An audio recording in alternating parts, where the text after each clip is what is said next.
Shaharning chekka qismida joylashgan Lazzat kolbasa sexi har doimgidek erta tongdan ishga tushdi. Sex ishchilari go'shtlarni maydalash, ziravorlar qo'shish va tayyor mahsulotni qadoqlash bilan band edi. Kun odatdagidek boshlangandek tuyulgan bo'lsa-da, bitta kichik, ammo dahshatli tafsilot hammani karaxt qildi. Go'sht maydalovchi apparatda g'alati, notanish nimadir bor edi. Ishchilardan biri Jasur buni sezib, qo'llarini go'sht uyumiga tiqdi va birdan qichqirib yubordi. Uning barmoqlari nimagadir qattiq va sovuqqina narsaga tegdi. U qo'rqa-pisa uni tortib oldi va birdan qaltirab ketdi. Bu inson panjasi edi. Zalda jimlik hukm surdi. Hammaning nigohi shu muzdek panjaga qadaldi. Kimdir yo tavba deb pichirladi. Sex boshlig'i Sharif aka yugurib keldi va dahshatdan rangi oqarib ketdi. Bu qayerdan kelgan? Ishchilar bir-biriga qarashdi. Ular bu go'sht qayerdan kelganini yaxshi bilishardi. Mahalliy ta'minotchidan. Demak, shu payt eshikdan ichkariga politsiya kirib keldi. Ular kecha-kechasi yo'qolgan odam shahar chetidagi go'sht yetkazib beruvchi fermerning bedarak yo'qolgani haqida surishtirish olib borayotgan edi.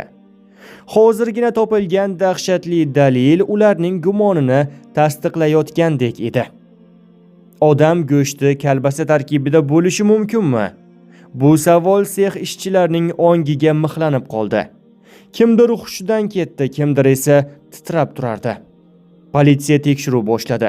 Sexda ishlab turgan barcha go'shtlar birma-bir o'rganildi va nihoyat sovutgichli ombor ochilganda ichkarida bir nechta jasad bo'laklari topildi. Bu sexdagi oddiy mehnatkash ishchilarning biri ham bu mudhish haqiqatni bilmagan edi. Lekin kimdir bu ishga aloqador edi. Lekin kim inson go'shtini kolbasa ichiga aralashtirgan? Politsiya tergovni boshladi. Ishchilar esa bir-bir so'roq qilina boshlandi. Ammo barchaning og'zida bitta gap. Biz hech narsani bilmaymiz. Haqiqat qanchalik dahshatli bo'lmasin, u baribir oshkor bo'lishi kerak edi. Lekin savol shunda ediki, bu sexning mahsulotlari allaqachon shahardagi do'konlarga tarqab ketganmikan? Politsiya tergovni davom ettirar, sex ishchilari esa shokka tushgancha nima bo'layotganini tushunishga harakat qilardi. Sovutgichli ombordan topilgan jasad bo'laklari orasida bosh suyak ham bor edi. Ammo uning yuzi shunchalik tanib bo'lmas holatga kelgan ediki, kimga tegishli ekanligini aniqlash mushkul edi. Politsiya bo'lim boshlig'i Mayor Rahmonov sex boshlig'iga yaqinlashdi. Sharif aka, bu go'shtlar sizga kimdan keladi?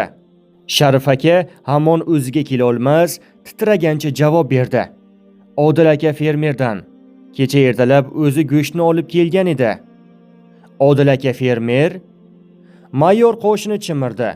Uni kechadan beri hech kim ko'rmagan. Shu payt sex ishchilaridan biri Oybek titrab dedi. Axir demak bu go'sht Odil akaga tegishlimi? Hamma dahshatdan seskanib ketdi. Bu qanday bo'lishi mumkin? Kecha go'sht yetkazib bergan odamning o'zi bugun shu yerda bo'laklarga bo'linib yotibdi. Politsiya tezda sexning kuzatuv kameralarini tekshirishga tushdi, lekin eng qizig'i aynan kecha-kechasi yozib olingan tasvirlar o'chirilgan edi.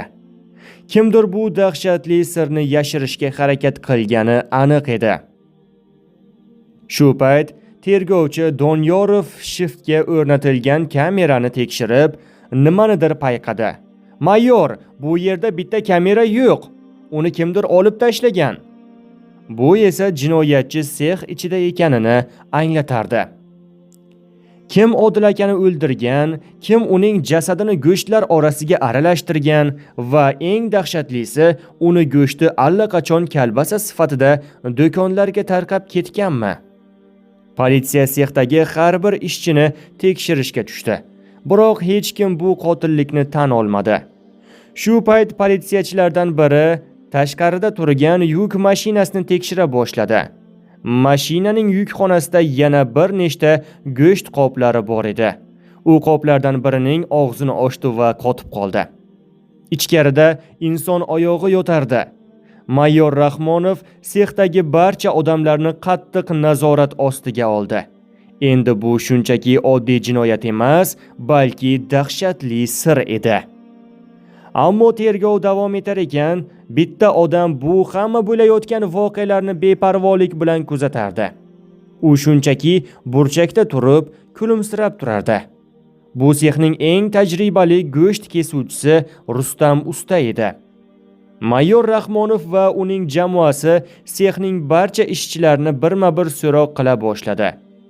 Kimdir qo'rquvdan qaltirar, kimdir hech narsani tushunmasdi. Ammo sexning eng tajribali go'sht kesuvchisi Rustam usta shunchaki chetda turib, kulimsirab turgan edi. "Nega kulayapsan, Rustam?" Tergovchi Doniyorov unga qahr bilan tikildi. Rustam esa sekin bosh chayqab yelkasini qisdi. "Hech narsa", dedi u bemalol. "Faqat bu yerda hech kim haqiqatni ko'rishni xohlamayapti." "Nima demoqchisan?" Mayor Rahmonov unga yaqinlashdi.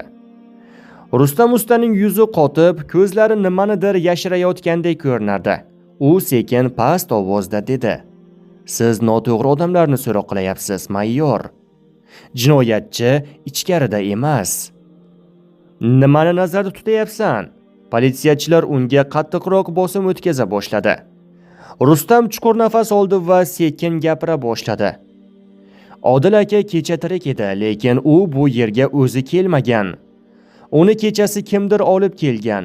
Men ham bilaman bu go'shtlar odamniki ekanini, lekin bu go'sht sex ichkarisidan emas, tashqaridan kelgan."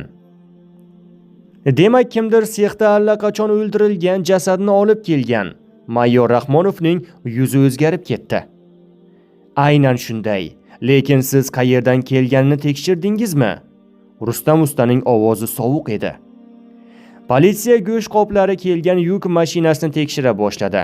Ularning hammasida sexning odatiy go'sht ta'minotchisining tamg'asi bor edi, ammo yuk mashinasining ichki burchagidan chang bosgan bitta g'alati narsani topishdi.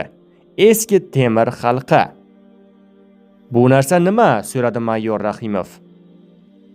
Rustam asta jilmaydi. "Bu eski go'sht omboridan.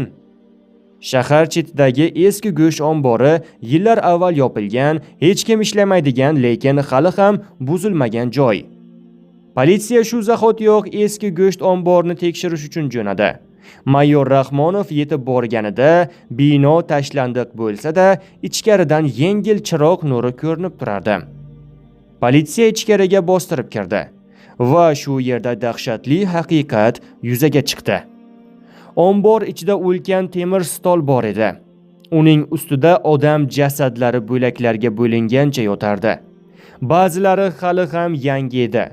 Devor bo'ylab qator-qator qoplar terilgan, ularning ichida esa inson tanasining turli qismlari. Politsiyachilar ichki chuqurroq kirganda dahshatdan o'zlarini tuta olishmadi. Chunki muzlatgichning eng chekka burchagida allaqachon qadoqlangan kalbasa mahsulotlari turardi va ularning ustida oddiygina yozuv bor edi: "Maxsus retsept bo'yicha." Bu odamxo'rlik bilan shug'ullanadigan butun boshli yashirin tarmoq edi. Lekin eng qo'rqinchlisi bu emasdi. Chunki politsiyachilar tashqariga chiqishayotganda ombor devoriga tirab qo'yilgan eski gazetani ko'rib qolishdi. U yillar avvalgi sarlavhada edi. Shaharda oqgan oddiy kalbasa emas. Bu degani odam go'shti qo'shilgan kalbasalar allaqachon shaharlarga tarqalgan bo'lishi mumkin. Eski go'sht omborida topilgan jasad bo'laklari, qadoqlangan kalbasalar va eski gazeta maqolalari shaharni larzaga soldi. Politsiya darhol tergov ishlarini kengaytirdi. Mayor Rahmonov ishni Ichki ishlar vazirligiga topshirishga qaror qildi. Kim bu dahshatli sxemaning ortida turibdi? Qancha odam qurbon bo'ldi? Va eng qo'rqinchlisi, odam go'shti qo'shilgan kalbasalar allaqachon iste'mol qilinganmi? Qotillar izi topildi. Eski go'sht omborida politsiya bitta muhim dalilni topdi. Bu sexning bosh ta'minotchisi bo'lgan Odil akaga tegishli yuk mashinasining hujjatlari edi. Ammo hujjatlardagi muhr va imzolar soxtalashtirilgan edi. Bu shuni anglatadiki, Odil aka odamxo'rlar guruhi a'zosi emas, balki ularning navbatdagi qurboni bo'lgan. Omborni yanada chuqurroq tekshirgan politsiya bitta sirli daftar topdi. U eski qon dog'lari bilan qoplangan va sahifalari yirtilib ketgan edi. Ichkarida esa shunday yozuvlar bor edi. 2023-yil sentyabr 5 ta tanasi 70 kilogramm go'sht. 2023-yil noyabr 3 ta tanasi 40 kilogramm go'sht. 2024-yil fevral 7 ta tanasi 100 kilogramm go'sht. Bu yozuvlar qanchadan qancha begunoh odamlarning go'sht sifatida sexga yetkazib berilganini isbotlardi. Lekin bu faqat boshlanish edi. Asosiy aybdor kim? Politsiya tergovni chuqurlashtirar ekan, sexdagi kuzatuv kameralaridan ba'zi yozuvlarni tiklashga muvaffaq bo'ldi. Yozuvlarni tahlil qilgan mutaxassislar kecha-kechasi sexga kelgan sirli shaxsni ko'rishdi. Bu kishi kim edi? Barchani hayratga solgan shuki, video yozuvda odamlarni shafqatsizlarcha bo'laklayotgan Rustam usta aks etgan edi. Ammo Rustam usta yolg'iz emas edi. Uning yonida yana 2 kishi bor edi. Biri Qorachadan kelgan semiz erkak, ikkinchisi esa Sharif aka, sex boshlig'i. Demak, bu butun boshli jinoyat guruhi ekan. Sharif aka odamxo'rlik sxemasining boshida turar, Rustam usta jasadlarni go'shtga aylantirar, boshqa sherik esa mahsulotlarni qadoqlab sex orqali tarqatardi. Haqiqat fosh bo'ldi. Politsiya tezkor operatsiya o'tkazdi va jinoyatchilarni hibsga oldi. Rustam usta qo'lga olinganda sovuq jilmayib dedi: "Baribir siz har doim buni yeb kelgansiz." Sharif aka esa vahimaga tushib qochmoqchi bo'ldi, lekin qo'lga tushdi. Politsiya kolbasa sexini yopdi. Do'konlardan ularning mahsulotlari yig'ib olindi va shahar ahli bu dahshatli voqeadan hayratga tushdi. Odamxo'rlar jazolandi. Sud davomida Rustam usta va Sharif aka o'z jinoyatini tan oldi. Ular yillar davomida boshpanasiz odamlar, yo'qolgan mehnat migrantlari va hatto ba'zi qarzdorlarni o'ldirib, go'shtlarni sexga yetkazib berishgan. Bu odamxo'rlar to'dasi ko'plab begunoh odamlarning hayotiga zomin bo'ldi. Ular umrbod qamoq jazosi oldi, lekin bu haqiqiy yakunmi?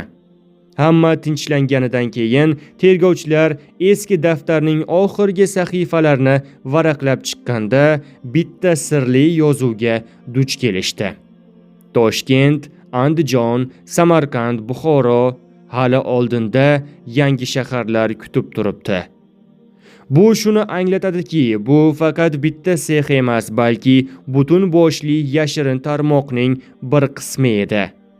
Odamxo'rlar jinoiy sxemasi fosh bo'ldi. Ammo yana qayerdadir bu dahshat davom etayotgan bo'lishi mumkin edi. Azizlar, bu albatta hikoya. Videorolik ostiga bir dona like bosib, bizni keyingi hikoyalarimizni o'tkazib yubormaslik uchun kanalimizga obuna bo'lishni unutmang.